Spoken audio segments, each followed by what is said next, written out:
On this episode of Still Loading, we chow down on some chili dogs.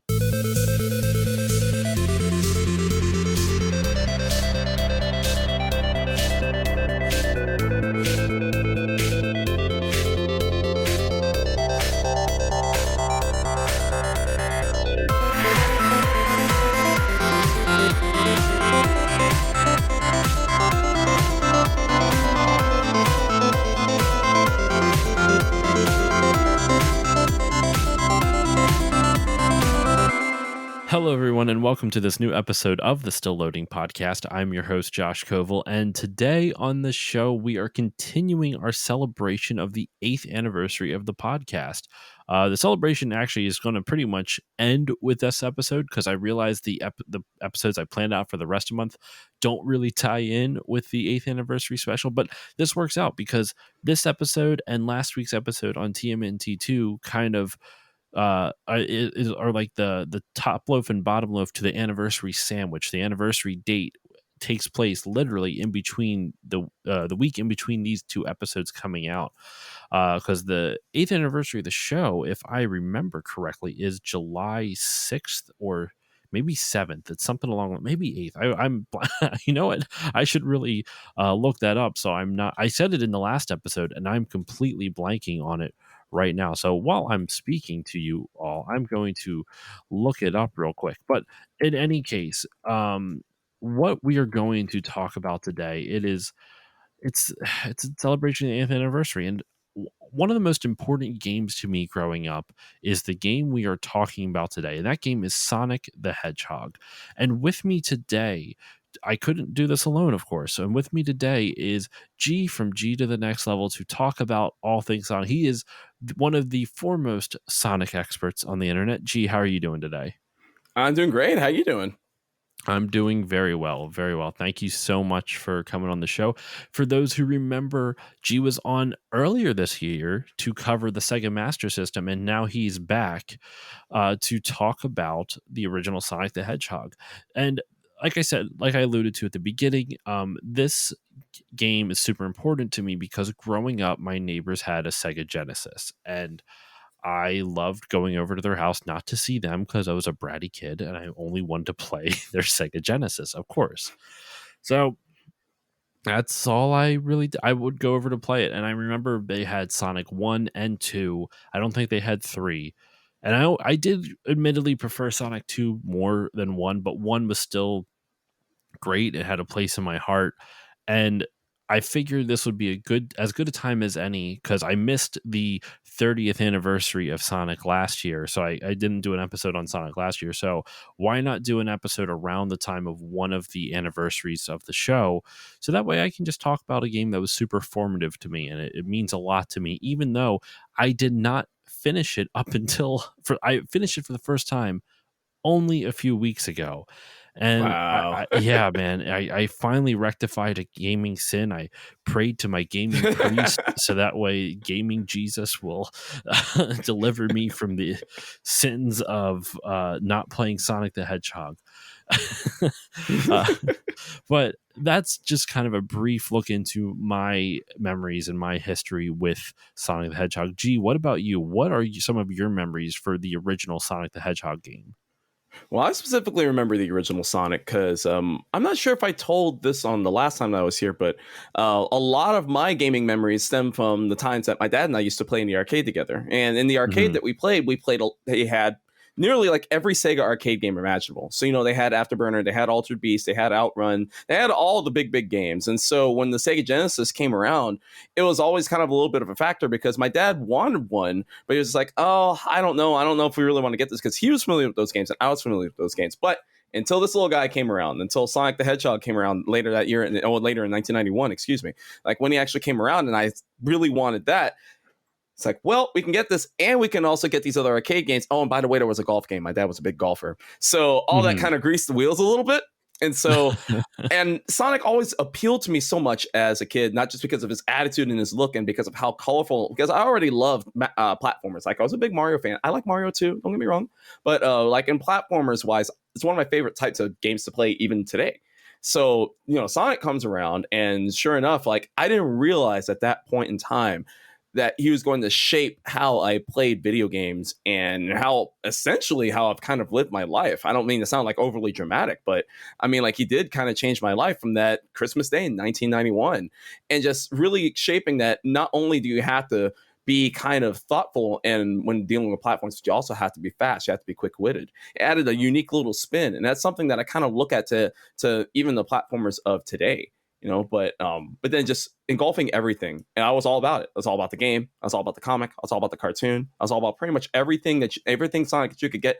I wanted to be a part of it, and even all the way up to today. So, yeah, it's been a lot. It's been a lot, probably. But yeah, that Christmas 1991 of getting Sonic and playing that throughout that entire time, that the next couple of days, that's all I was playing. And even today, I remember when Sonic 2 came out, my parents actually reserved it at I don't know if they have them where you're at, but Macy's, the department store Macy's, they had a very we have Macy's. Well, you do had I don't know if they're still open or not, obviously, but yeah, we had Macy's. I Oh, think we still gotcha. do. I'm 99% Nice. certain we still have Macy's around us, just because unfortunately all the department stores are going out of business. But I'm almost 100% certain we have some. But sorry, go on. Oh no, you're good. You're good. But we were there day one for Sonic 2 because they had a special in one of the few places you could actually drop it on sale on Sonic Tuesday, because it actually came out on a Tuesday that particular day. And pretty much every Sonic game that came out after that, we got it at launch. We got Sonic 3 at launch, we got Sonic and Knuckles at launch, we got Sonic 3D Blast at launch, we got Sonic Spinball at launch. And all the copies that I have are all my childhood copies that I've actually gotten for each one, including this one right here, because that's my NFR. It's the one that might not for resale. It's the same one I've had ever since I was a kid. And I so I actually definitely cherish it for resale copy as well, but I did not. I didn't have one as a kid. I got it at a used book sale at my local library, like over a decade ago, where I bought it for $1. Nice. There you go. But yes, between that, like I said, anything at all or revolving around Sonic, like I remember waking up at 6:30 in the morning, because that's when it came on. I'm waking up 6:30 in the morning on Saturday mornings to watch the Sonic Saturday morning cartoon, because I was already engulfed in the comics. And so just loving all that too, and just beyond all these years, he's still going strong 31 years later, and it's nuts. It's actually nuts, and it shaped my life a lot. That Sonic Sat-Am show, Sonic Saturday Morning or whatever, is amazing. It is. So I had a VHS of that cartoon. Only the first, I want to say, 2 episodes, or maybe it was definitely the first episode of the show, and I don't think it was the second. I think it was like some other random one. Because the first one was when if I remember correctly, Sally finds the prison her dad was imprisoned at and tries to, like, super emotional to start off a cartoon. Right. And then the second one was Sonic racing like this like robo chicken thing that robot. Yep. The robot cheetah. The robot cheetah, or sort of. It was kind of a cheetah-ish sort of thing. Cheetah. I don't know why I thought chicken, but yeah, cheetah. So it was those 2 episodes on the VHS tape, and I think I still have it somewhere. It might be downstairs. I don't know. I have to find it, but that's I want to. Nice. I've never watched that cartoon all the way through. Is it worth watching all the way through? Absolutely. However, if you don't mind a little bit of a spoiler, the only downside about the Saturday morning cartoon, yes, watch it all the way, but it does end on a cliffhanger, because they left it on like a really big cliffhanger at the end of season 2, and then the show got canceled. So, however, you can find out the end of the story in the comic. If you do read the Archie comic, I can't tell you what issue it is, but if you do read into the Archie comic, it actually does pick up from where the cartoon left off at a certain point. Okay. Because the cartoon was loosely based off on the comic, and then the comic, because the comic kept going, and so it started taking a lot more of the story from the Saturday morning cartoon and built off from there. Okay. Maybe I will do that then, because I loved what I watched of it as a kid. Plus, that theme song is fucking fire. Like, it is. It is, yes. It is. So I was trying. Blue Streak speeds by Sonic the Hedgehog. Oh yeah. That's going to be. Once it's in your head, you're done. Normally, I try to get remixes of music for it. I might just take that whole song and just put it at the end. I don't care if I get copyright striked. That song is so good.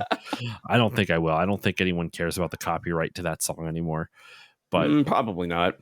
You'd be surprised. I've actually gotten copyright strikes. I don't monetize my videos, so it's not a big that I don't have like a lot of views on my YouTube channel. But like I got copyright strike for Undertale music, which the Oh, I'm not surprised at that one. but Toby Fox has said like you're not supposed to. Like he doesn't copy. It's not from him.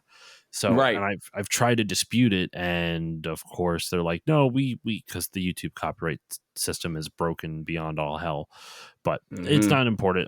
I more or less the only reason I even fought it was like I don't like the idea of someone putting ads on a video on a podcast that I did all the work for, and they didn't even write the song, and they're going to get money off of ads that I didn't even put on the whatever. That's Yeah, me yeah, being of a little bit course. petty, but regardless, so let's talk a bit about the history of this game and some of the development of it. The game was released on June 23rd, 1991 in North America and July 26th, 1991 in Japan. It was developed by Sonic Team. They weren't called Sonic Team yet. I believe they came up with the name during development, but it wasn't like they created the Sonic Team and then the Sonic Team created Sonic. It was kind of like they all grew out of the same event. Um, the initial ideas behind the initial origin for Sonic was they were trying to come up with an idea for a mascot character that would rival Mario, which is not surprising because obviously Mario was the most popular video game character and arguably still is the most popular video game character of all time. So it's no wonder Sega was trying to combat that and trying to find their own Mario. And they held a company wide competition. And if there's anything that I get wrong on this, G, feel free to jump in and correct me on it. But they held a company wide competition and they ultimately ended up with the Hedgehog design from that company wide competition. But a second runner up was Robotnik. He was going to be a hero as well, but they ended up kind of changing his style around because the initial concept was like him in like almost like a vacation Hawaiian shirt. It was going to be a little bit more cutesy, but they decided like, well, let's change his outfit around so that way he can become the antagonist, and that's where Robotnik. Oh, sorry, I was about to get confused. I was going to say where Robotnik got his red shoes, but those are the Sonic shoes. Sonic shoes were based off of Michael Jackson's boots and Right. Santa Claus. It's really crazy how even from the very beginning, Sonic had ties to Michael Jackson. It really is, and now it's fine. I mean, it was already 90% confirmed that Michael Jackson did the music for Sonic 3 or contributed to the music for Sonic 3. Now it's been 100% confirmed by Sega themselves, I believe. Because before, I think it was just like a developer or someone said that that was the case, but Sega never confirmed it, and neither did Michael Jackson's camp or something like that, right? Well, Yuji Naka kind of let something slip, and so they kind of had, well, cat's out of the bag now. So Oh, Yuji. That's actually the two lead developers. That's a good way to transition to that. The two lead developers were Yuji Naka and Naoto Oshima. the Oshima. Dream Team. Yep. Yeah. And some of the other artists, though, another big artist that worked on this was Reiko Kodama Rieko Kodama. And Rieko, she is famous for doing a lot of the artwork for some of the Sega's most iconic franchises, Altered Beast, Fantasy Star. She has done so much for Sega. And what's always so wild to me, you think about games that are now like Sonic's over 30 years old, right? That means at the time, Rieko was only like 28 when she did the artwork for Sonic the Hedgehog. She's 59 now, Mhm. which is just nuts to think about. Like she was still so young, and she's still not even that old. She's only 59, and she's still working in games. I believe she is at least. She's worked on like the Sega Ages stuff as producer over the last couple of years, but yeah, she did. She was a graphic designer for Sonic 1 and 2, for Alex Kidd, for Zillion, for Fantasy Star, for um, what else do we? Shadow Dancer. Nice. One of my So, favorites. yeah, I mean, so the pedigree on this game is insane, which is no surprise. Like, obviously, Yuji Naka gets a lot of the love as like the lead Sonic guy. But I mentioned this to you off mic, G, and it was when I was reading an interview with Yuji and Naoto. they credited the Sonic spin dash idea, the spin attack, like where Sonic jumps and he curls up into a ball, and that's how he attacks. So this is spin dash wasn't in Sonic 1. We know it comes out in Sonic 2. So just the idea of when you jump, Sonic curls up to a ball, and that's his attack. Like when he jumps on top of it, it's his spines that attack the enemy. Apparently, Yuji Naka said that was his idea, to have him kind of do a where let me see if I can find the exact term they used for it. It was the somersault attack. I couldn't think of the word somersault. The somersault attack was Naka's idea, and the only reason he used it is because he wanted to say, he originally didn't want to. He wanted to save it for his own personal, like an indie game he eventually wanted to make. But no Right, one else right. was coming up with any ideas, and so he had to go with somersault. And I'm like, no one came up with somersault? Not one. Like, I just find that super hard to believe that you have a team of 5. I think there was like 7 people that worked on this first Sonic game, and no one could think of the idea somersault. That does that seem fishy to you too? Well, you never know. I mean, like, especially if you have like a group of people that are trying to get these ideas together. Something that might be so simple as it might even be a case of just like overthinking. Maybe they didn't quite catch that. And then once one person sees it, it's like, oh, you mean like a somersault? And boom, there It you could be go. that. So it could be. So, well, Sonic was originally going to be a rabbit. He was Mhm. going to be a rabbit, and he could throw stuff with his ears, and they determined that wasn't fun enough. And then they came up with the somersault idea. So that's when they designed the character around the somersault attack, because they thought if a rabbit did a somersault, it would hurt its head when it would land on enemies. But if you had a character that had spines or quills on its back, or maybe a hard shell on its back, then it would make more sense. So it was a toss up between a hedgehog and an armadillo. They obviously went with the hedgehog, and hence Sonic the Hedgehog. And well, the Sonic name came from wanting all about speed, and the idea of giving Sonic that speed, surprisingly enough, came from Mario of all places. Mario, Super Mario Bros. World 1-1. It was Naka talks about playing that level over and over and over again, trying to see how fast he could beat it. So they wanted to design Sonic base speed as Mario's running speed, and that's where Sonic kind of got his speed. Oh, gotcha. That's just some of the stuff that I mean, there's actually, I have a bunch of more interesting notes. Let me see if I can remember anything else. Is there any fun facts that you'd like to kind of throw out there though, before I kind of keep reading my own stuff? Well, I can kind of toss a few things in that initial concept. You're saying that one of the animals that Sonic was originally intended to be was a rabbit, and yes, they had the idea for the rabbit to attack with their ears, right? Mm-hmm. It's pretty much all but confirmed, but just using that ability of being able to extendable ears or extendable appendages to be able to grab something with that. Another game that Yuji Naka also worked on for the Mega Drive, Ristar, Rystar, whatever you want to call it, uses Oh, that same concept of extending your wrist out to attack your enemies. That originally was an idea that came from that original concept of Sonic the Hedgehog rolled all the way over. And that game didn't come out until what, 94, 95? something It's like either that. It was a 1994 or later Genesis 1995. release. So yes, exactly. Also an excellent game, but it just really kind of shows just all the ties that they had together with that. It's crazy. It's actually pretty crazy. There was plans to be a sound test in the menu that Sonic and a band would kind of play the music for the sound test, and Sonic was going to be the lead singer. Sharps the chicken was going to be on guitar, Max Monkey on bass. Now I don't know who any of these people are, with the exception of one later on. Mock Rabbit was on the drums. Vector the Crocodile was on the keyboard, and Vector would Yep, eventually show up in Knuckles Chaotix, right? correct. Knuckles Chaotix. That's what I thought. Yeah, he would later appear there. And the reason they couldn't do it is because they ran out of time. So they scrapped that sound test thing. And that sound test supposedly was going to take up an eighth of their cartridge, about 500. I forget, like, I think there's like, it's like a 4 megabyte cartridge, and that was going to take up like 500 kilobytes, so like half a meg. So that sound test was going to be an eighth of the whole cartridge. And what they did instead was put in the iconic Sega. and that's what replaced the sound test. So we have that to thank for the one of the most iconic start. Like I would argue, it's more iconic than. Oh, it's pretty close. A lot of people, they talk about like the PS1 startup sound or like the PS2 startup sound, but like I don't know. I think Sega kind of takes it from. I prefer that to the others personally. I'm not even saying that as a Sega fan. I'm just Well, saying. if we're talking about Sonic, like let me just say real quick too that imagine, because you've seen the Sonic movie, right?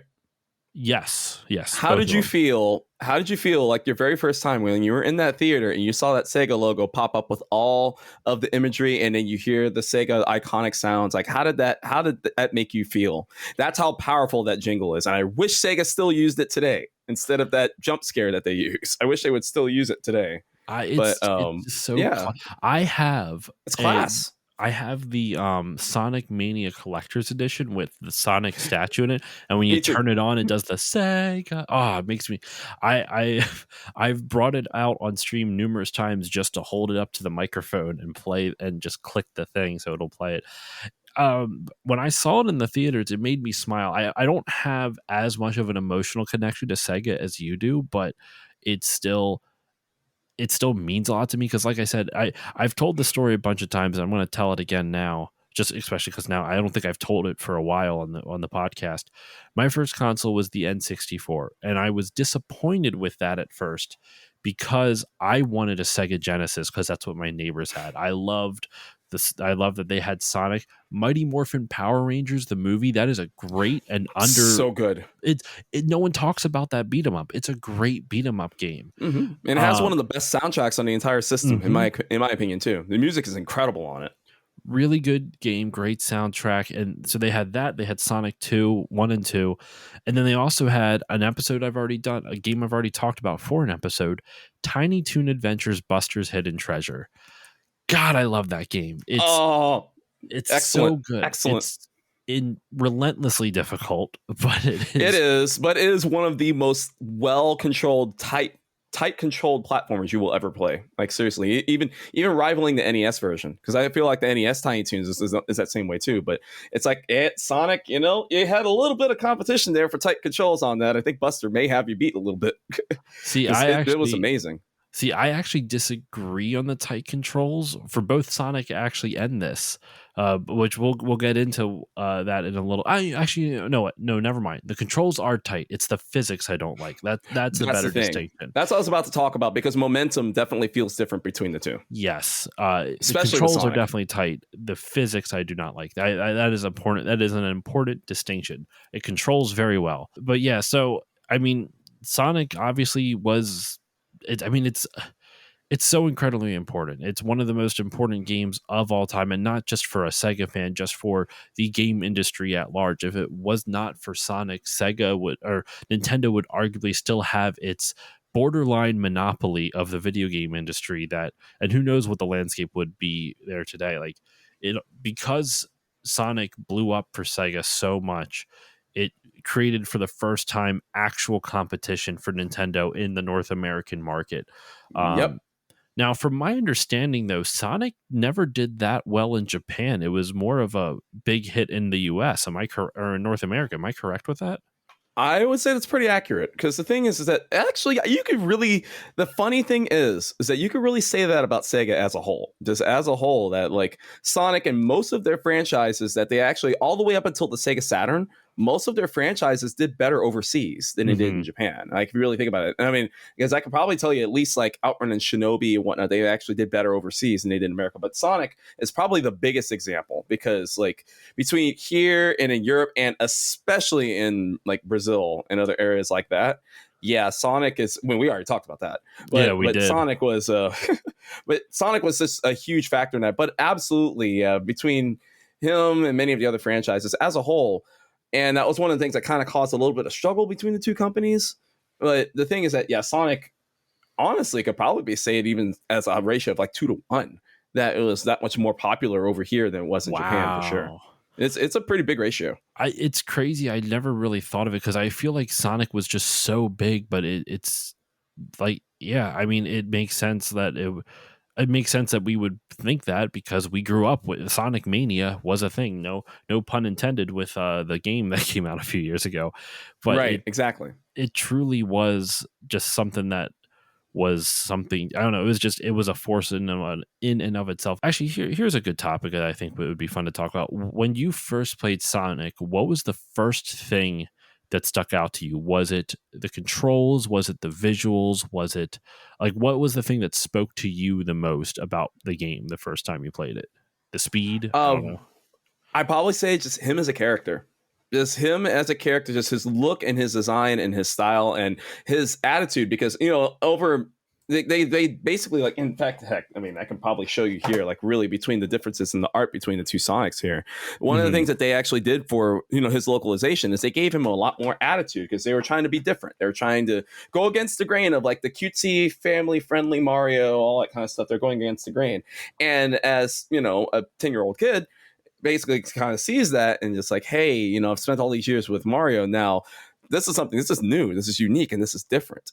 And just in his style, but along with the visuals and the layouts, that Green Hill Zone, just because of the clash of the colors between the blue and the green and the checkerboard and the environments and whatnot. And then of course, once you start playing it and realizing how fast he moves, and how Sega lets you know, hey, he moves fast. You need to go fast. Sometimes you don't need to go fast though, but for the most part, you Yes. need to go fast, especially in Sonic One. But all those things just really spoke to me. But probably the biggest thing out of all of them is just him as a character. And I think that because how that drew to me, that's why I got so invested in all the rest of the media surrounding Sonic. For me, it was specifically the thing that stuck out to me was its art direction and the level design, like within the levels as well. Like I like how Sonic looks, and Sonic looks super iconic to me, understandably so. It's one of the most iconic characters of all time. But like I can't help but look at images of like the Green Hill Zone, or if you even go to Sonic 2 and like Chemical Plant Zone, and just the visual language they use to communicate things to you is just so appealing. Like in the semi 3D look to everything, even though it's all flat textures. Like I'm looking Mhm. at it still from Green Hill Zone right now, and like the trees, the leaves on like the palm trees are bent almost like they're 3D models with just flat planes. But it works so perfectly for the visual style, the checkerboard, like land textures, and how almost like the grass that's on the top of those like the checkerboard dirt pattern has a shadow on top. It's almost like the grass is like jutting out past the checkerboard dirt at the bottom. It's a very strange look, but it just looks so visually appealing. Everything, it's very easy to tell like what is an object in the that you can jump on and what's an object in the background, because the objects in the background are more blurred and less in focus, and just everything is so colorful. Like even just looking at like the design of the sunflowers that you just see kind of dancing on it just the whole thing just makes me smile. And I think one of the things that Yeah. I kind of love about the Sonic series, and this is a weird thing to love, is that I don't know all the lore behind it. And I don't like, because there's so much now, and I love Yeah. the passion of Sonic fans. I know there's a lot of bad involved with that too, but You can say that about any fandom. any fandom, I that's mean, true. it's gonna be there.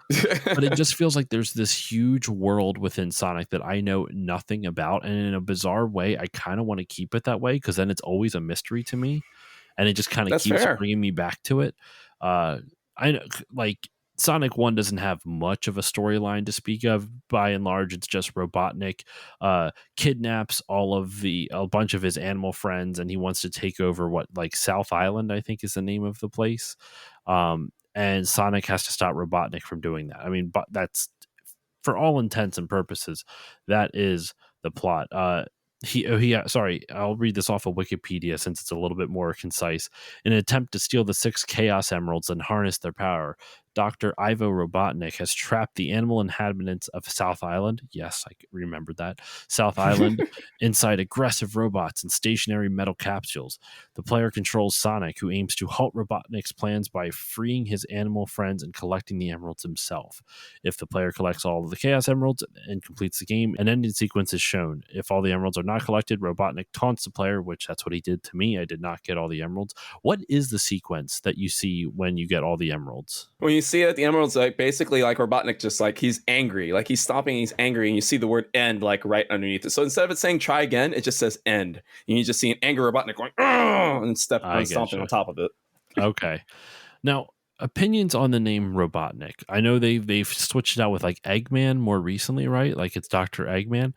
I prefer Robotnik personally. I think Robotnik's a better name than Eggman, but what are your thoughts? Do I prefer Robotnik? Yeah, but for the sake of consistency, though, I kind of understand why they've switched over. Because I mean, it was Eggman in Japan, and the thing is, Robotnik wasn't really a thing until they westernized him or they localized him over here. Then he became Robotnik. But and so having switched back between Robotnik and Eggman and all that kind of stuff, so I kind of understand why they decided to just move everything. Like once Sonic Adventure hit, they're just like, okay, it's just going to be Eggman from now on. So just Dr. Eggman. But personally, I prefer Robotnik. And it actually kind of made me smile a little bit that when they did the Sonic movie, that they kept him Robotnik instead of Eggman. That actually did make me smile a little bit. I'm like, nice. I see. Robotnik's such a better name than Eggman. Eggman is not menacing. Robotnik at least sounds it sounds like an evil scientist. Eggman does not. Agreed. I mentioned this a while back, and I did look it up, and I forgot to mention before the date that the podcast actually released on. The first episode that was ever released was July 7th. So, the time this episode comes out, that will have been 3 days ago, because this comes out on a Sunday, and that came out on and it came out Thursday, July 7th. Well, I don't know what it was 8 years ago. What day? I don't even know if I released on a Sunday 8 years ago. That'll be something to look up. But yeah, so July 7th. So this episode comes out after the anniversary. But okay, so we have talked about the game development. We have talked about our memories with it and just some of the stuff going on around Sonic the Hedgehog. One final thing I want to bring up, and then if there's anything else you want to bring up that's kind of before we dive into the gameplay and the levels itself, G, just feel free to jump in after this. The music of this game is, I mean, Sonic's known for its music. It's been known for its music for years now. It's funny, you can generally tell the age of a Sonic fan based off of which soundtracks they like the most. Like if you like the Genesis soundtracks the most, then you're probably a millennial. if you or an older millennial at that.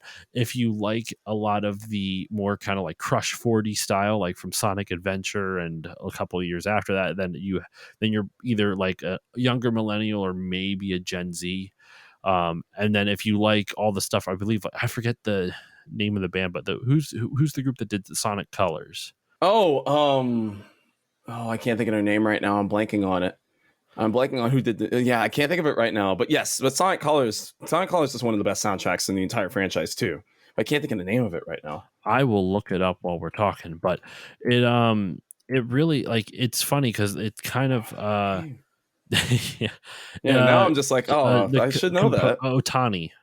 Tomoya Otani. Okay. That's who did the soundtrack who was the composer, for oh my gosh, Sonic Colors.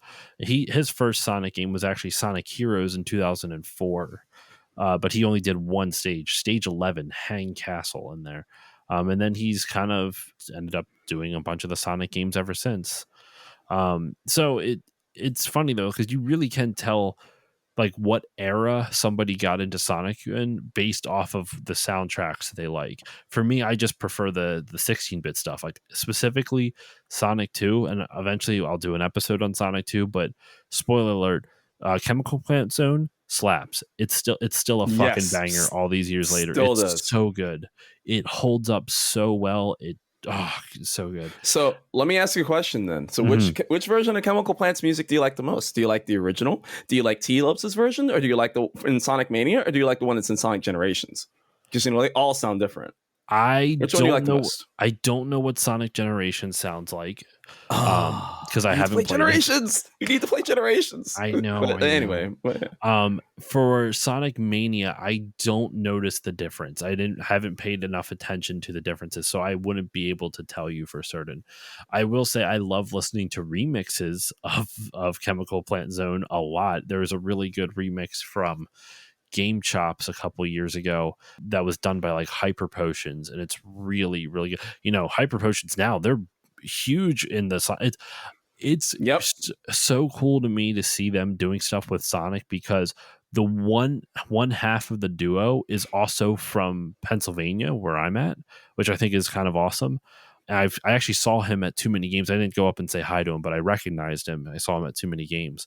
Um, but I just think it's so cool that these two friends who started just writing music eventually got in contact with Sega, and now they like have written music for some of Sega's games, for a lot of Sega's trailers. They do a lot of the trailer music. I think they did the newest Super Monkey Ball trailer for Sega. They also did that. It's so cool. I like Hyper Potion stuff from Sonic a lot personally. Mm-hmm. But yeah, no. So the soundtrack, like I said, fantastic. It's so good. What's your favorite track from the first game, by the way? Favorite music track? Labyrinth Yes. Zone. Labyrinth Zone. Okay. Easy Labyrinth Zone. Not my favorite stage, not by a long shot, but it has my favorite song though. From the first game, yes. Then right behind that, I'd probably say Spring Yard Zone. Probably after that. I like Starlight Zone a lot. I Starlight is like good too. I like Starlight Zone a lot in terms of its music. I can tell you what my least favorite stage is, but actually, you know what? Let me save that. Let me save that for when we talk. I can tell you. Oh, I have words. Uh, but the composer for this first game is Masato Nakamura, and Mhm. I did not know this because I was reading an interview, and I was reading an interview with Yuji Naka, and they talked about how excited they were to get Dreams Come True to do the music for Sonic Yes. 1. And I was like, Mm-hmm. I don't recognize that. That's not Masato Nakamura. I'm like, so I looked up Dreams Come True. I'm like, oh, that's his band. That makes a Yep. lot of sense now. They're incredible. They are incredible. I've never listened to their music. I didn't know. I had no idea. It's kind of crazy to think that Sonic really, from its inception, has had music done by artists that aren't necessarily from the game industry. I don't know who did the music for Sonic 2 off the top of my head, but Sonic 1 and 3, obviously 3 now we know with Michael Jackson, and 1 with Dreams Come True. They Right. And originally then the Master System Game Gear one with Yuzo Koshiro.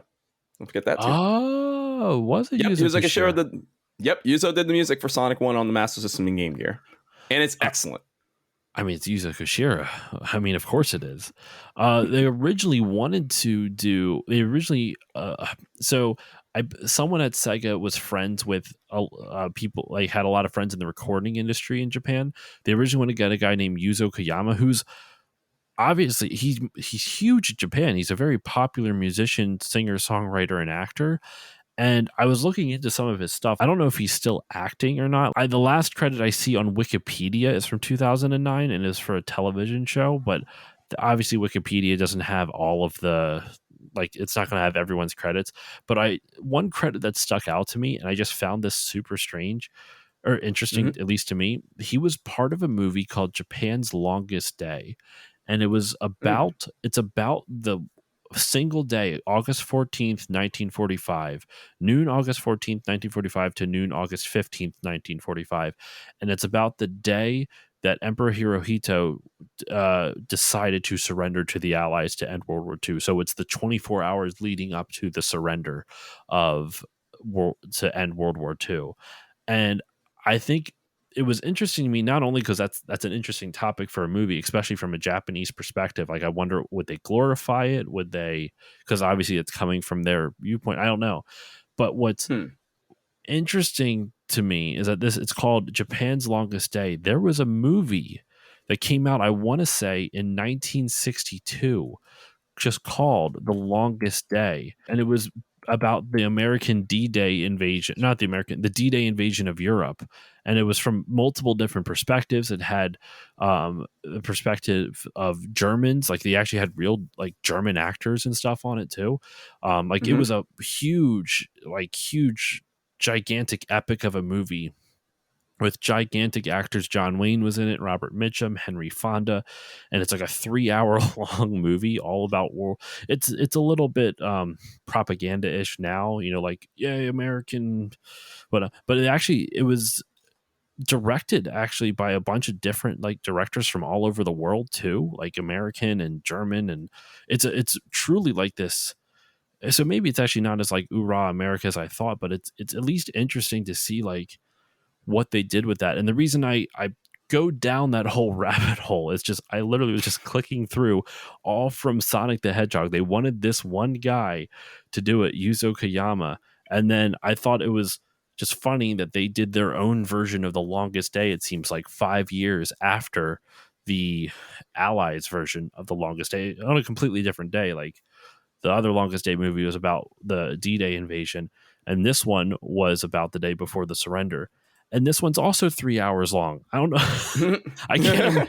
I'm very nervous about that. But in any case, sorry, that was a huge digression and rabbit hole I just went down. But yes, so they wanted Yuzo Koyama to do the music, and they ultimately went with Dreams Come True, and obviously the rest is now history. So let's. Is there anything else you would like to talk about, G, before we dive into the game itself? Well, as far as between that, I think I also wanted to talk a little bit about just Sonic as a whole and how he's kind of changed platforming, even in like the 16-bit era. And we talked about Tiny Toon Adventures earlier, right? Yes. That's how there. After Sonic came out, you did notice that the style of games that were kind of like Mario and whatnot started to feel a little bit more like Sonic. Like you saw more things. Like even Tiny Toons on Super NES had like loop de loops and Buster would run up on walls. Those things. It's talking about the influence that Sonic has had throughout all these years. We're even still getting games today like Sparks the Electric Jester, Freedom Planet, like even indie games today that if it weren't for the original Sonic and how unique it was, we probably wouldn't have stuff like that today. Sonic, I think, one thing I will say, and this actually will be a good segue to talk about the gameplay itself, but Sonic, I agree with you. It was so influential, and specifically like Tiny Toon Adventures, to talk about that feels like a very 50-50 mashup of Mario platforming and Sonic platforming. It's got the speed and momentum of Sonic with the precision and kind of platforming ideals, of Mario. But like Sonic, it was a shot across the bow, and obviously they what's weird to me though is Sonic 2 sold less than Sonic 1. I always view it Sonic 2 as like this juggernaut in gaming memories, but when you look at like the sales numbers, I had a big impact in the US, but like worldwide comparatively it didn't sell anywhere near as much. I think it's like 7 or 8 million worldwide, and like Sonic 1 sold 13 million or something like that. I don't know if those numbers are correct off the top of my head, but it's like there's a pretty steep drop off, which is surprising, but just goes to show how important Sonic was, because that's huge numbers for a console that like just got off the ground and like really just like cemented itself. Because what was the original pack in Altered Beast, right? Altered Beast, yeah. Altered Beast, and then which was a good arcade game, but like you're not going to really sell systems on that. So they needed that killer app, and Sonic was it. I mean, Sonic was the Super Mario Bros. For Sega, and it stinks that you have to compare it to it, but the reality of it is Mario brought Sonic into existence just through existing. Like Sega needed something to compete to it. Well, if you really think about it, that's one of the reasons why Sonic succeeded and Alex Kidd really didn't. Because the thing is that I feel like Alex Kidd, because, he was kind of the first attempt at trying to take a good shot at Nintendo and trying to make an alternative mascot platformer. But I feel that he was a little too similar. Not to dog on Alex Kidd. Alex Kidd is fine. But I think that like he was a little too similar. They needed something a lot more unique. And that's why another reason why Sonic succeeded where that didn't. And then they just took the ball and ran with it. You are right with that, and Yuji Naka would agree with you on it. In one of the interviews I read with him, they talk about how Alex Kidd was probably too similar to Mario, and that's why it failed. With the exception of Alex Kidd in Shinobi World, that's a whole nother thing. But we talked about that. I still need to play that game. Still haven't gotten around to it. I'll get to it. The gameplay itself is relatively simple. Sonic runs to the right and to the left, and jumps. And the only way you can attack enemies is by jumping on top of them. What Sonic lacks in his move set, the level design makes up for. A lot of the fun of Sonic is being able to see all the weird things that the developers put into a level that you can interact with, specifically springs, the loop de loops, the what is it, some of those, like, I forget, I don't know what they're called, but they almost look like little paddles that are like boing type of thing, you know what I mean, like Oh, they the kind of, swings, of course. well, it's not like a swing, it's like it's like a stick that'll go off the side and just kind of suctions up Oh, to the side y of a wall. But yes, right, swings of are course, another yes. thing too. Mario is able to do a lot more as a character, but there's less stuff in the levels, I would argue, that interacts with him, and not Mm. necessarily in a bad way either, but like Sonic, like, you have so many different springs and trampolines and springs, swings, and trampolines. That could be a tongue twister. Whether it's shooting you up, or like they try to troll you where you'll be running and you'll run into a spring and it'll shoot you back the other way. You run through a loop de loop, which is super satisfying to do, even though you're just holding right. Um, but what I love about Sonic level design is the way they kind of approach non-linearity, where technically the level is super linear. You go left to right and that's it. There's a beginning and there's an ending. But the way they kind of design the levels is that if you have a beginning point and an ending point, from the beginning point it branches out to like 4 or 5 different paths, and you can switch and alternate between them almost at will. You may not even know which path you're on, and then all those paths will kind of coalesce back together to the endpoint. They always show up at the same endpoint. At least they obviously have some. I'm assuming there's like some hidden exits in some levels. I don't know about the first game, but I'm just in general, I'm sure there has to be. For the original games on the Genesis, not so much. Like in Okay, later games, maybe, but on the Genesis, no. Like there really is only like one spot to end the stage. that's what I There's figured multiple ways too. to get there, but there's really only one spot. There's only really one sign to turn. And that's what, but I just like how that is, because it allows players to, it always feels like there's more to the level than you'll ever be able to find. There always feels like there's something off the screen that you can't see. So it really, it, by doing that, it makes the world of Sonic feel so much bigger, even though you're Oh, really totally. only playing through a level from left to right. You can go back and forth, and you can go right to left, but you're still going to end on the right side of the level. What are your thoughts on the gameplay, though? Anything that you would like to chime in on? That's what I was going to say, really, is that one of the reasons why Sonic, I mean, starts with an S, right? One of the reasons why Sonic is so great in a sense is because it's simple yet satisfying. That's probably when you pretty much nailed it right there. It's just literally all the buttons do the same. All you got to do is run and jump. Jump on top of your enemies, spin into your enemies, and just make it to the end. But being able to find like how to get the fastest route or to collect the most rings, or you want to, and some of the later games in the franchises where you can find like the secret emeralds and those sort of things, like the secret bonus stages that you can find. Like, even though, yes, you said it is linear, it's still really get from point A to point B as fast as you can. But it's all about finding which route works the best for you and being able to find everything that you want to find within the games. Now, I think that's one of the reasons why, between the original trilogy, that's one of the reasons why I like Sonic 2 the most, because I feel that like Sonic 2 has that nice blend of fast action and explorations in the stage, whereas I feel Sonic 1 is a little bit more I'm not gonna say linear, but it's not quite as expansive. And I feel that Sonic 3 is a little too expansive, like sometimes too a fault, especially in some of the later levels. But Sonic 2 kind of holds that in between. But the main reason why Sonic 1, I think, works so well is because it keeps that flow going. Like, you can continue to just keep going through the stage. Well, as you find out new secrets, like, oh, I didn't know you could spin dash through that. Well, not spin dash, but I didn't know that you could spin through that wall. And that's Mm-hmm. another way to get, as you said, to get to the goal from there. So it's that simplicity, but so satisfying. Going through a loop to loop, so satisfying. Spinning through a wall, so satisfying. Taking out Robotnik, all of it satisfying, but all you do is just one button. And I think that kind of lends itself to the fact that one of the reasons it was so popular, it lends to its popularity because, I mean, look at the success of consoles like the Wii and smartphone games. The whole reason they're successful, like super successful, Accessibility. accessibility. You don't Accessibility. have to know any complex strategies. You just know how have to hit one button, and it doesn't even matter which one. You can hit A, Yep. B, or C. They all do the same thing, which is kind of beautiful in a sense. Now, with that said, I I'll be just being completely honest. I do prefer Mario games to Sonic games because of the complexity. But with Right. that said, that doesn't take away anything from Sonic. That's more of a matter of preference.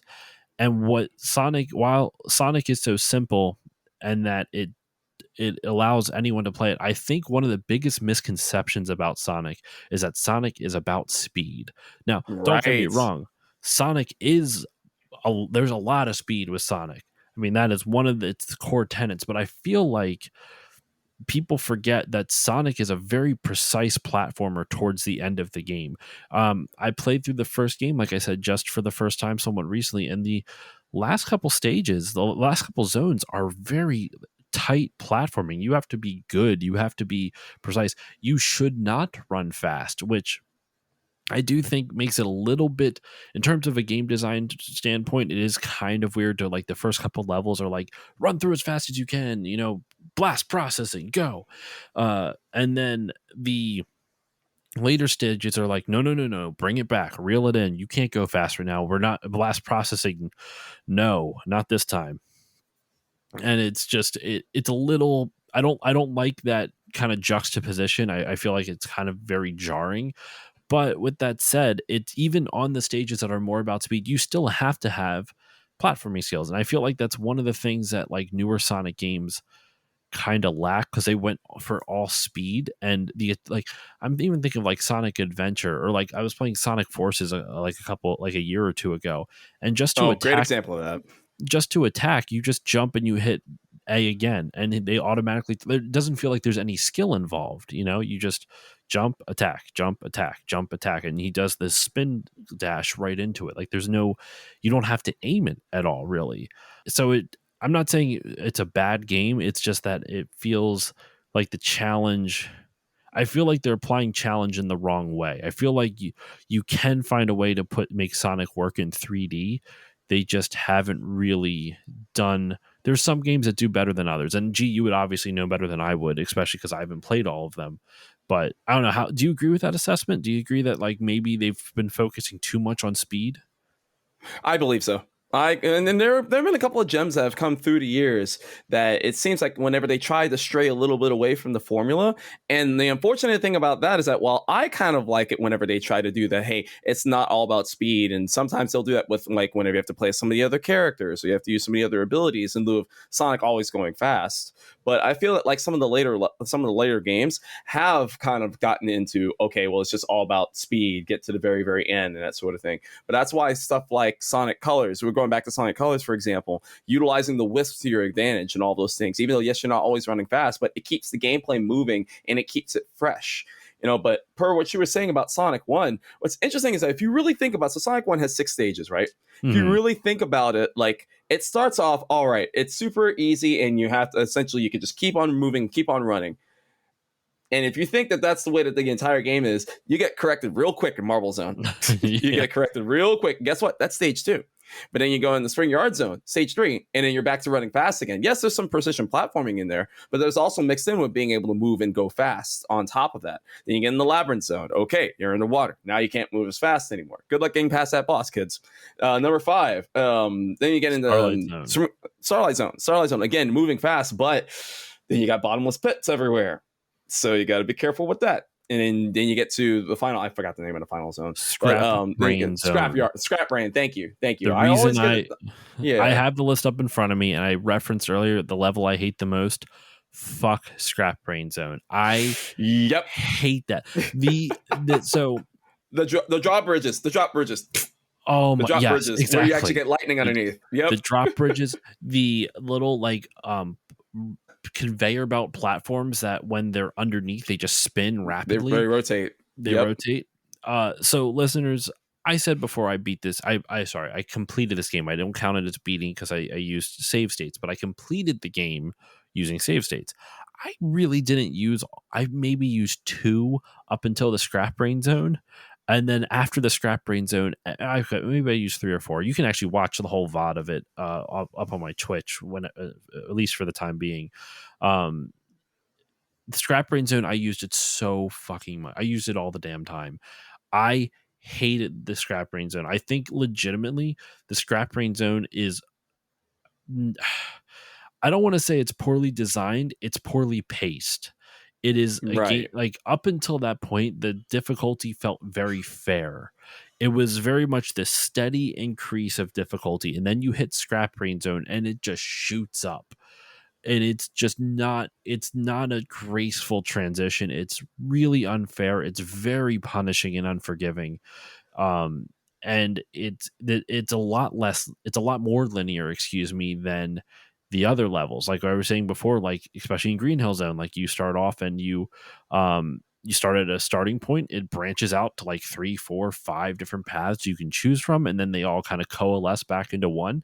Scrap Brain Mhm. Zone, it feels a lot more linear. I'm sure there's definitely different, there's still like 1 or 2 different paths, but it feels like there's a lot less choices for you to have, a lot less choices I for you agree. to make.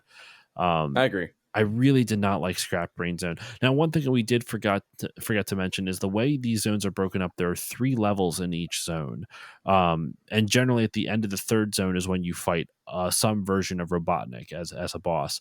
However, at the end of Scrap Brain Zone, there is really no boss because it takes you directly into the final level, just called the Final Zone, and that's where you fight Robotnik. Now, I have some words. I have some words about Robotnik here. Why do they take all? Actually, I have a question. Not necessarily, but Sure. those are. Why do they I'm take pretty. all the? I think I know where you're getting at. Why do they take Let's all the hear it. rings from you? Why? Oh, that I don't know. To be I completely honest, why it they did makes that. so. Once It again, does make it listeners. a lot tougher. Oh my I god, mean, does it? at least in Sonic 3, you get 3 rings at the very beginning if you die right at Robotnik. But in Sonic 1, yeah, if you're up there, you get no rings. So Well, what's even you so gotta be here's careful. so here's what happened. I lost all my ranks before I went up to him, right? No, Hmm. it happens. I get it. And I died. I'm like, all right, let me go back. I had a save state right before I got in there. So I used that save state and I got 3 rings to go up to the Robotnik's level. They take them away Hmm. from you They take anyway. him away. Yep. What the hell? And I was like, but that was a waste of my time. I didn't have to go back and do that. For what it is, the boss of that zone, Robotnik in that form, isn't completely unfair. Like it is difficult, but I'm assuming if you die, they start you back right from the beginning of that final zone. Hoping. Do you remember? They don't start you Yes. back at like Scrap Brain Zone? Do you? Oh, no, no, no. Once you're there, you're there. You don't go all the way back to Scrap Brain Zone, thankfully. Okay. So then actually, you know what? I will count that as a, because I had like, actually, no, I would have run out of lives with how many times I died. So I was like, well, if I use the save states, that's not too big a deal because it started back at the same spot I would have if I died. But no, I definitely died more times than I had lives. So I didn't, it's 50-50 on that. But I it's a pretty fair boss, but it is kind of like in terms like if you're gonna make me do a one hit, like I can't get hit at all. If you're gonna make me do a perfect run on a boss and no damage whatsoever, it's not entirely unfair in terms of the difficulty of the boss. What is unfair though is like they don't give you any rings up to that point, so you can't. It's like you have no leeway. So if you run out of all your lives, then good luck, buddy.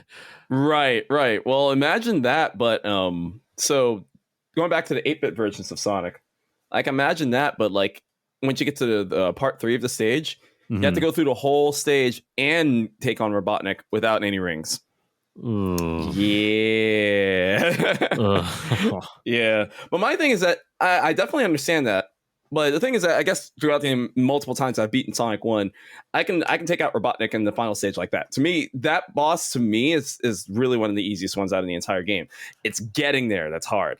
And I can tell you Yes. one of the things that really, and this threw me back hard as a kid, because one of the stages I had the biggest devil of a time in game past was Labyrinth Zone, right? Mhm. And so why is it that in Scrap Brain you go back to Labyrinth Zone?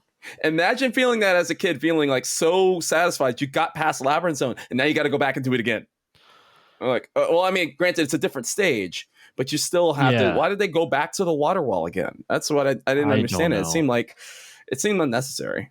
We But just thinking of water though, we have not even talked about the most PTSD inducing sound effect for every Mhm. Sega fan and millennial who grew up with Sega. The Sonic drowning sound effect is horrifying. Mhm. Not so much as Horrifying. seeing it too. Yeah. Oh, and the way he like as he like breathes his last air and he falls. Oh, it's terrifying. It's very Hmm. disturbing as a kid. Now that I think about it, like as a kid, I guess I didn't really have the context to realize how awful that was. And as an adult now, I'm like, that's pretty fucked up. That's pretty. Yeah.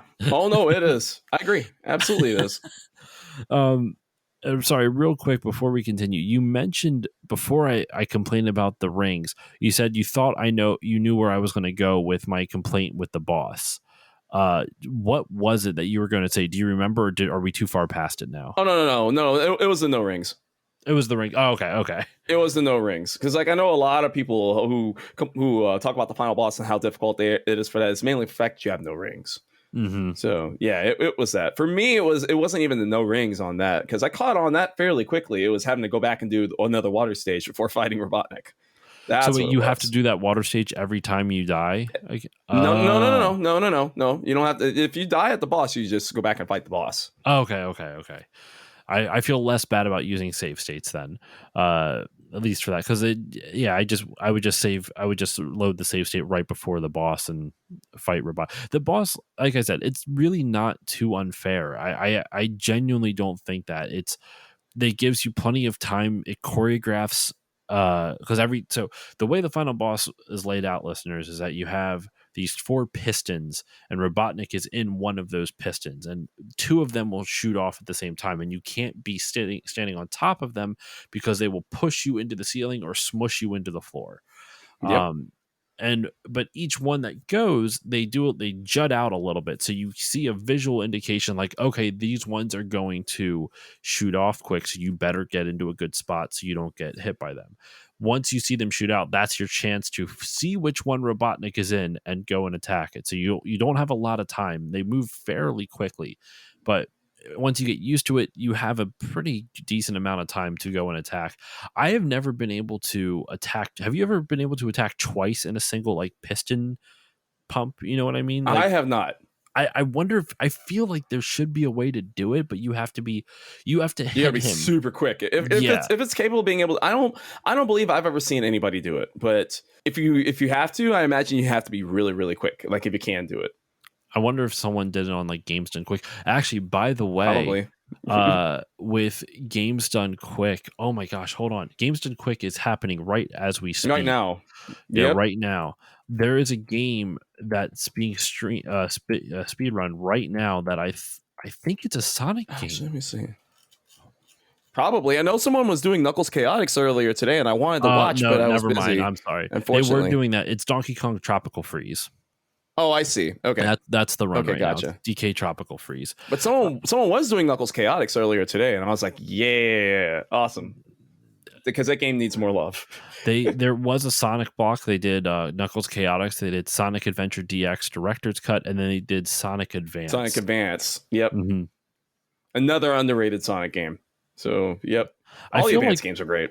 I feel like a lot of the handheld stuff got overlooked, like the 2D handheld stuff. Sonic Advance, Sonic Rush is a lot of fun as well. Rush is awesome. It's one of my favorites. It's Rush, really good. And it has possibly one of my favorite, probably in my top 3 of like Sonic soundtracks of all time. Sonic Rush on the DS, incredible soundtrack. Hideki Naganuma, same guy who did Jet Set Radio. Awesome soundtrack. Okay. Give it a listen. I do have Rush for my DS, so I will. I've played it a bunch of times. I'm so bad with picking out soundtracks in games. Like if I hear it outside of it, then I'll be like, oh wow, that's really good. But if I'm listening to it in game, I'm so focused in on the game that it's very hard for me to be able to acknowledge a soundtrack outside of it. But in any case, let's kind of move on. Let's start wrapping this up. We've been going on for a good while now. Yeah, so Sonic the Hedgehog, man, it's one of the best games of all time. It's one of the most important games of all time. Made by the Dream Team, as we said before, Yuji Naka and Naoto Oshima, and also Rieko Kodama. It's I mean, it made Sega what it is today. It's still their mascot. It's still coming out there. Sonic, at the time of this recording, they just released a new trailer for Sonic Frontiers, Mm-hmm. which looks interesting. I'm not quite sure what I think of it just yet, but in all honesty, an open world Sonic game it's been long overdue. I feel like Sonic's kind of perfect for an open world game. Hopefully they pull it off. But yeah, I don't know what else to say about it, man. It's super important, and I feel like I feel like I'm understating that. Like I genuinely do. I feel like I need to provide more reasons as to why it's an important game, but it's popular, created one of the most iconic franchises of all time. Sonic was the first video game character to ever be afloat in a parade, in the Macy's Day Correct. Parade. It Yep. crashed that same day and popped, so they ended up. So glad he didn't pop this year when he came back. I was like, please don't pop, please don't pop. It finally But came yeah, back. Was this the year, the first year it came back? yep. What? I couldn't tell you like what the span of years were, but yes, this was the first year that he came back, and it's like, yeah, That's it wild. looked awesome. So G, what are your final thoughts on Sonic? And then we're going to talk about just briefly Sonic Origins. Sure. But yeah, the original Sonic, it's iconic. And the thing is that you pretty much put it perfectly. I think one of the reasons why he's so good is like beyond the appealing character, beyond the appealing graphics, beyond like his attitude and his story and his lore and all of that. I think one of the biggest reasons why Sonic has been so successful, even to the detractors and the naysayers and everything, why Sonic has been so successful is because throughout the entire years, you said it in one word, accessibility. He appeals to almost literally everybody. And that's one of the reasons, almost, I'm not going to say everybody, but like almost everybody, there's a Sonic game out there for nearly everybody. You know, like I'll give you a perfect example. So like I'm a Sega guy, right? It's like I'm a Sega guy. My wife, Ranchan, she grew up with Nintendo. She like one of her neighbors had she was basically like you. One of her neighbors had a Genesis, but they were fine with Nintendo. But it was always Sonic. Sonic was always the game that always was like very curious. And she didn't really get into Sonic a lot more until the 3D Sonic. I'm more of a 2D Sonic. So that's why I say it's like a Sonic guy. So nothing against the 3D Sonic. I just prefer 2D. So, but like I said, there's something for everybody. So you got 2D Sonic, you got 3D Sonic, you even got like Sonic RPGs, you got Sonic racing games, you got even a Sonic fighting game out there. Like there's all kinds of different ways, but that's the thing is that he appeals to everybody, and that's why he's so important and why he really changed video games for life as we know it. I mean, I saw a meme the other day, and I know it was supposed to be like a funny meme, but it basically says like, "Hey, I'm Sonic. I'm over 30 years old, and I'm going to continue to keep going after you're dead." I'm like, he's not wrong. I was listening to He's not wrong. I was listening to a Retronauts podcast, and the one guy was thinking about how weird the idea of is that there's going to be Mario and Sonic games. He specifically said Mario, but we can apply this to both Mario and Sonic games that come out after you're dead. And it's like that is such how important it is. Weird. It's like, I can't imagine that because it's like we've literally had our generation. And technically, like I don't know how old you are, but at least I'm 30. How the fuck old am I? I'm 33. I had to do math real quick. There's not that much difference in age between us. But like 33, so people, average age of gamer now is like in their early 40s now, because that's when people actually even up into the 50s, because that's when you have the Atari kids. Like, we still have people who are not that much older than us who grew up with the inception of the video game industry, and we grew up with the inception of like this 8-bit and 16-bit and like era, which is really what feels like the birth of the industry, even though technically not. And so it's just a weird, surreal idea to think that that there are going to be Mario games that we will never play, Sonic games that we will never play because we'll be dead. That's weird. I know, right? There's only one other video game franchise that I can think of that will probably stand to the test of time with those two, and that's Pokemon. Like literally, that's the only other one. But yes, they'll continue to keep going on. That's how strong these characters, that's how strong these franchises are, and Sonic is a huge part of it. It's like even though Sega might not be a hardware company anymore, that's why we talked about this the other day. It's like you still consider Sega to be like one of the big four, because the thing is that even though they're not a hardware company anymore, their franchises are just that strong. Even if they're not using all of them, we still talk about them today, don't we? So I mean, they I said it to you on the Master System episode. Like, it'd be fun to do an episode with you about their arcade legacy, because their arcade legacy is like Oh, I'm still down. just as important as their console legacy. Like, you have like games like oh my gosh, Outrun Yeah. and Afterburner, Outrun, Afterburner. Space Harrier, Yeah. House of the Dead. You think of all those different games like that. House of the Dead's still going strong today. Mm-hmm. So, And yep. are they still making arcade games? I know not as frequently, but So their arcade division actually is technically not run by Sega anymore, but they are still making games. Yes. I know there was a whole big misconception about that because they're like, oh, Sega is exiting the arcade business. Like, yes and no. It's like they actually now have kind of a parent company, but they're still making arcade games. oh, I see. So, But okay, let's end this episode with talking about Sonic Origins. Now, I have not had the chance to play Sonic Origins, and I guess we can even talk a bit about Sonic Mania, because Sonic Mania, for those who don't know, game came out a couple of years ago. It was essentially a fan project that was endorsed by Sega, and Sega ended up publishing it. T. Lopes did the music for it, and it's basically in Sonic Mania, they take a level from one of the Sonic games, and so in each zone of Sonic Mania, it's a previous level from one of the 16-bit Sonic games, and then a remixed slash new level of in that same style. So there's obviously some levels from Sonic 1 that appear in there. And then Sonic Origins is it a remastering of the original games? yes and no. So there are. I like to use it as like strands of DNA. Like there's basically like strands of DNA of the original Sonic games that are actually a part of Sonic Mania, but they took that original strand and they just added a whole lot more to it. Whether it be different mechanics, like say the sticky glue that's in like Chemical Plant Zone that wasn't in the original, or various other things you actually see throughout the stages. So they might actually have like these are based off of stages from the original games, or even like in the case of Sonic CD, right?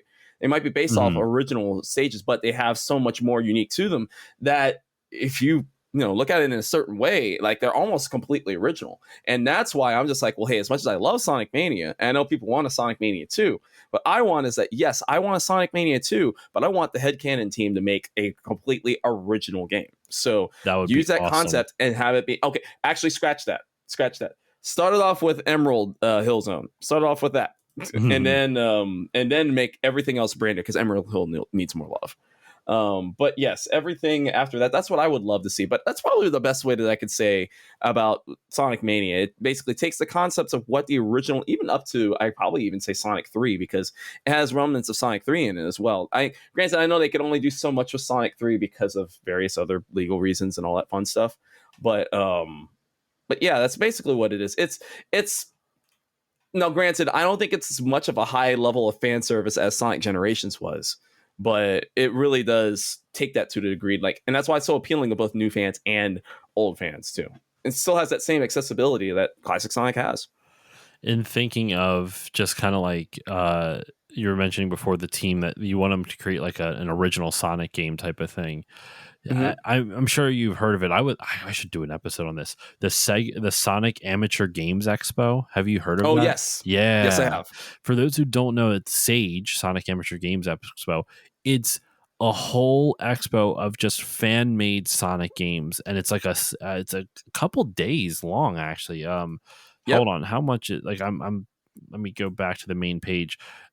Sage this year, I believe, is like I can't find the dates right now.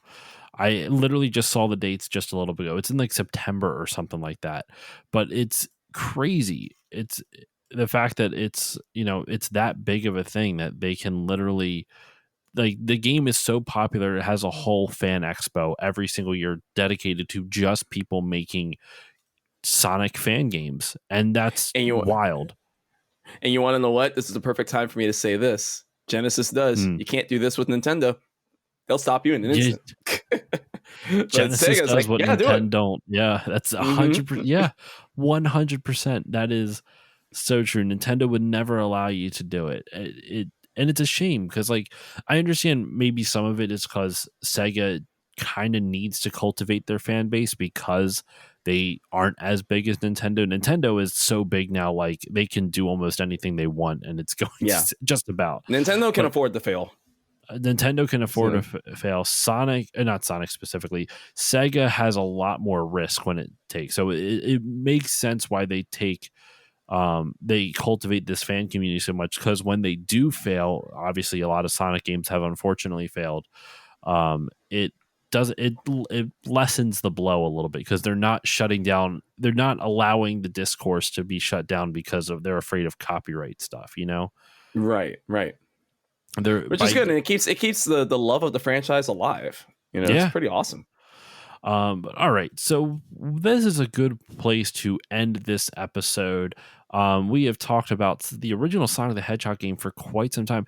That's pretty damn impressive, in my opinion, considering the actual mechanics of the game are relatively simple, and we've gotten almost an hour and 20 minutes out of talking about a game with relatively simple mechanics. But I mean, we said it all before. It's iconic. It's super important, and if you have not played the original game, it's at least worth checking out. Now, the version that I played, you can't play it on the on the Sega Genesis / Mega Drive Switch Online service, which I thought was weird. Yeah, Sonic 2 is on it, but Sonic 1 is not, which is strange. So weird. But you can buy. I mean, I guess it makes sense if you think about it, though. Sonic 2 is a little bit more accessible.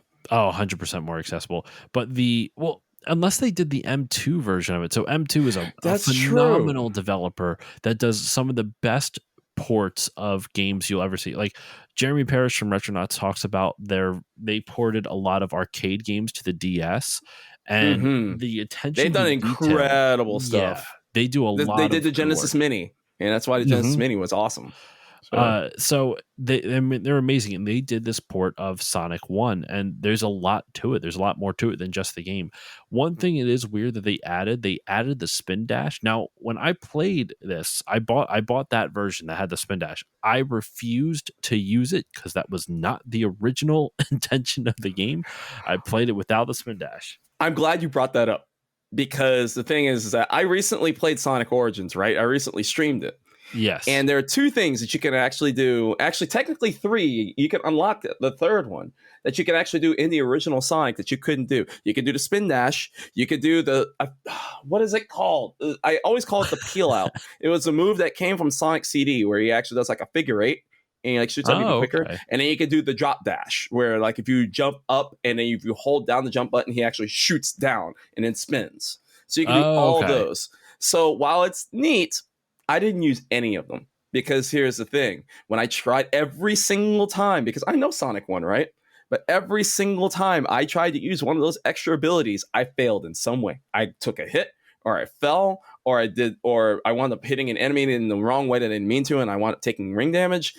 So it wasn't made for that. It's like, it's neat that they added it into it. So it's neat. So it does give you a little bit more challenge to try to figure out other ways, but it actually kind of hindered me, if that makes sense. So I No, it wonder makes sense. if that's kind of one of the reasons, like maybe in your head, maybe that's why you were like, I'm not going to use this because this might actually hurt me. So it's possible. For me, it was just I wanted to try to make it as authentic as possible, but then I kind of butchered that by using save states anyway.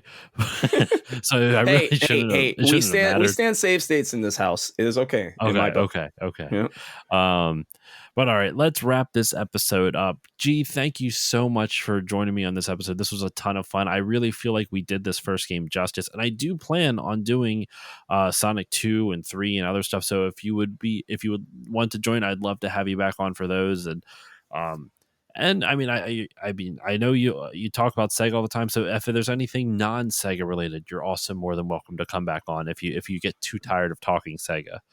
I can never get tired of talking about Sega. You can guarantee that. I mean, I'm good for talking about most things retro and anything, but I mean, Sega's my first love when it comes to video games. So yeah, I'm definitely down. Consider it done. All right. So where can everybody find you online? What would you like to promote?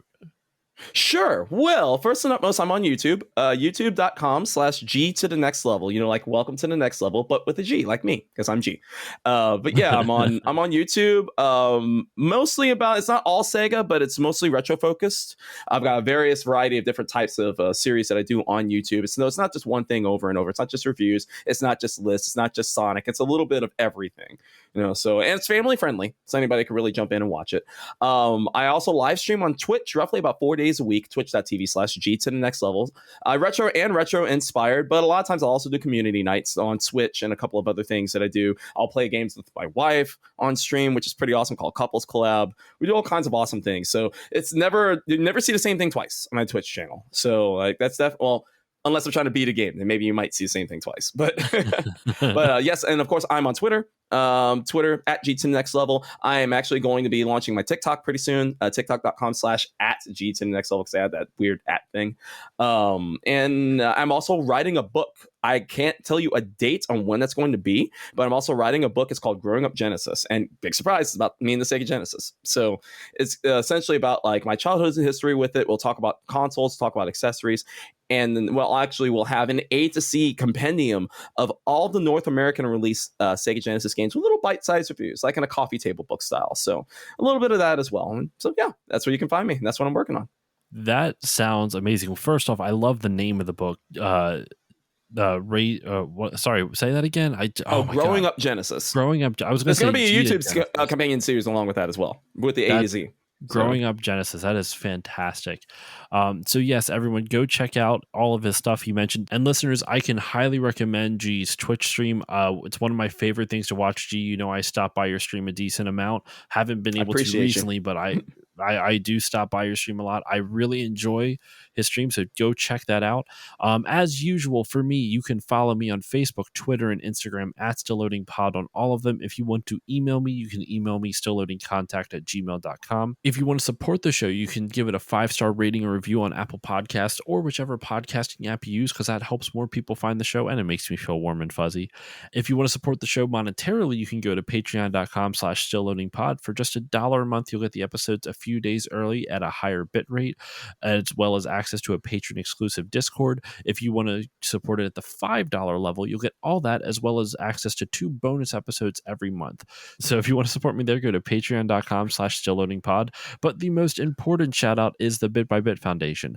The Bit by Bit Foundation is a non-profit organization whose mission is to put video games and video game consoles in the hands of kids receiving inpatient care at hospitals.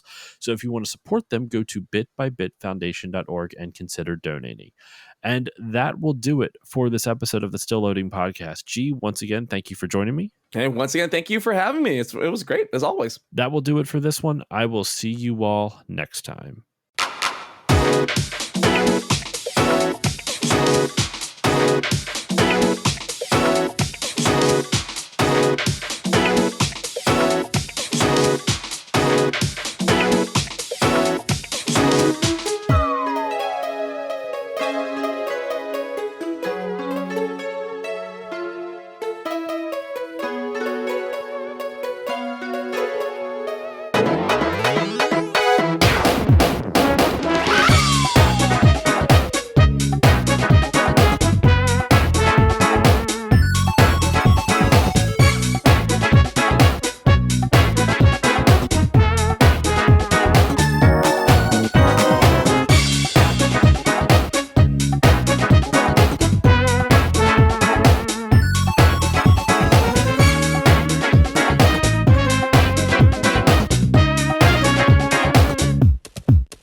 was a weird way to say that.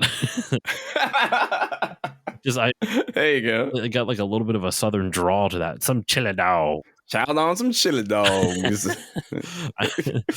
Chili dogs. I'm gonna just put a compilation of us saying chili dogs at the end of the episode after the song ends out. It's just us going chili dog. Just got chili dogs. It sounds like Adam Sandler. Have some chili dogs, or something like that. Oh, Mr. Penguin, here's your chili dogs.